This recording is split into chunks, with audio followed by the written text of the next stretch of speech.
Se a gente parar para pensar, quando que a história do computador começou de verdade?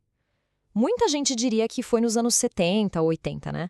Bom, a verdade é que essa jornada começou milênios antes. E não foi com silício, não. Foi com engrenagens, cartões de papel e ideias abstratas que, olha, mudaram o mundo. Vamos descobrir juntos quem são esses ancestrais ocultos do computador. Olha, a história da computação é uma estrada bem longa, viu? As raízes dela vão fundo, por milênios, muito antes de existir eletricidade. É uma jornada fascinante que começa com uma das necessidades mais básicas da humanidade, a de contar. E a nossa primeira parada nessa viagem nos leva a uma ferramenta bem analógica. Pois é, esse aqui é o ábaco. Ele é considerado a primeira calculadora do mundo. Foi usado por várias culturas antigas, tipo Babilônia, Grécia, China. Era uma ferramenta simples, mas incrivelmente eficiente para resolver problemas matemáticos. Foi tipo o primeiro passo para tirar o cálculo da cabeça e colocar uma máquina. Então, o nosso roteiro aqui vai seguir 4 grandes evoluções que nos levaram do ábaco até o smartphone. Primeiro, a busca para automatizar a matemática. Depois, a sacada genial de dar instruções para as máquinas. Em seguida, a criação de uma linguagem universal para a lógica. E, por fim, a faísca que acendeu a revolução eletrônica.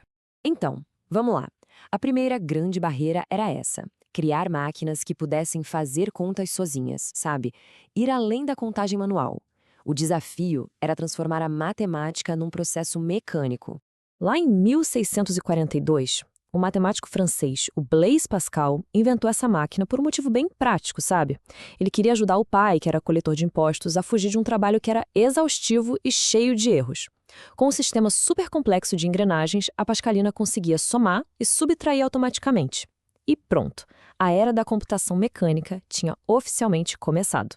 E não demorou muito, só algumas décadas depois, um alemão chamado Gottfried Leibniz deu um salto monumental. A máquina dele não só somava e subtraía, como também multiplicava, dividia e até calculava a raiz quadrada. Isso foi um avanço tão, mas tão fundamental, que o design dela virou a base para todas as calculadoras mecânicas pelos próximos 200 anos. Ok, agora o próximo passo. Isso foi gigantesco. A questão não era mais só calcular. A grande virada foi pensar numa máquina que pudesse seguir uma sequência de instruções para executar tarefas diferentes e complexas. Estávamos presenciando o nascimento da programação. E o mais maluco é que a ideia veio, acredite se quiser, de uma máquina de tecelagem, um tear, na verdade. Lá no início de 1800, Joseph Jacquard criou um tear que usava cartões de papel com furos. Onde tinha furo, a agulha fazia uma coisa, onde não tinha, fazia outra.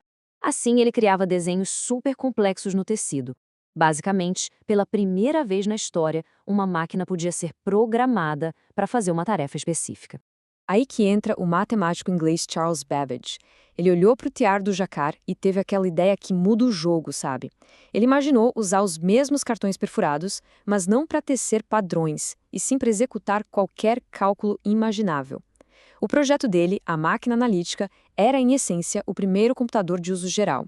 Apesar de nunca ter saído do papel, a arquitetura dela já tinha todos os elementos de um computador moderno.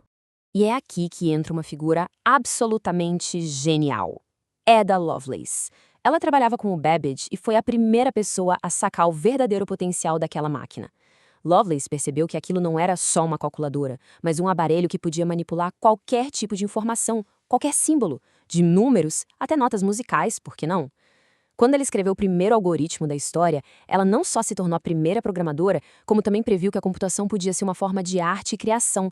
Então a gente já tinha o corpo, que eram essas máquinas incríveis do Babbage e da Lovelace, mas ainda faltava a alma, faltava uma linguagem. Para um computador funcionar, ele ia precisar de um sistema lógico fundamental, uma linguagem que fosse incrivelmente simples, mas poderosa o suficiente para representar qualquer ideia. E essa linguagem, bom, ela foi formalizada lá para meados de 1800 por um cara chamado George Bowley. Ele mostrou que qualquer conceito lógico, não importa o quão complexo, podia ser resumido a uma escolha de 2 caminhos: verdadeiro ou falso, sim ou não. Ele nem imaginava, mas tinha acabado de criar o alfabeto de toda a era digital. E esses 2 valores são, claro, o 0 e o 1. É isso. Pensa só. Toda a complexidade do nosso mundo digital, desde um simples e-mail até um videogame de última geração, é construída em cima dessa base incrivelmente simples. A lógica abeliana é o alfabeto de todos os computadores modernos. Com a linguagem definida, faltava gramática. Em 1936, Alan Turing formalizou o conceito de algoritmo. E ele definiu isso de um jeito brilhante de tão simples. É basicamente uma receita. Um passo a passo que qualquer pessoa consegue seguir para resolver um problema. Mas o Turing não parou por aí. Ele imaginou uma máquina teórica, a famosa máquina de Turing. E ele provou matematicamente que essa máquina super simples, que só lia, escrevia e apagava símbolos numa fita, poderia resolver qualquer problema que tivesse um algoritmo. Com isso, ele basicamente desenhou um mapa do que era possível e o que não era possível para a computação dali para frente. Bom, agora a gente entra na reta final. E olha, é a parte mais acelerada da nossa história, em que todas aquelas ideias mecânicas e lógicas ganharam vida com a eletricidade, dando início à era do computador moderno e à sua incrível miniaturização. Essa era eletrônica avançou em 4 grandes saltos, 4 gerações, cada uma movida por uma nova tecnologia que foi deixando os computadores exponencialmente menores, mais rápidos e mais poderosos. Então se prepara porque, a partir de agora, a coisa acelera. E muito. A primeira geração usava válvulas eletrônicas. Máquinas como o ENIAC eram verdadeiros monstros que ocupavam salas inteiras, sabe? Imagina só. Consumiam uma energia absurda e viviam quebrando por causa do calor imenso que geravam. E programar aquilo era um processo extremamente manual. Aí veio o transistor. E ele mudou absolutamente tudo. Ele substituiu aquelas válvulas enormes e frágeis e os computadores ficaram muito menores, mais rápidos e confiáveis. Foi nessa época também que surgiram as primeiras linguagens de programação de alto nível, como Fortran e COBOL, o que tornou a vida de quem programava infinitamente mais fácil. Depois, na terceira geração, vieram os circuitos integrados, que era basicamente botar um monte de transistores num único chipzinho de silício. Isso fez com que os computadores ficassem ainda menores e mais poderosos, e foi aí que surgiram conceitos como a capacidade de rodar vários programas ao mesmo tempo. E, finalmente, a quarta geração, que começou com uma simples caixa de metal vendida como um kit para montar em casa, o Altair 8800. Pela primeira vez, o poder da computação não estava mais estancado em laboratórios ou grandes empresas, mas podia ser construído na garagem de casa. E era isso. A revolução do computador pessoal tinha começado.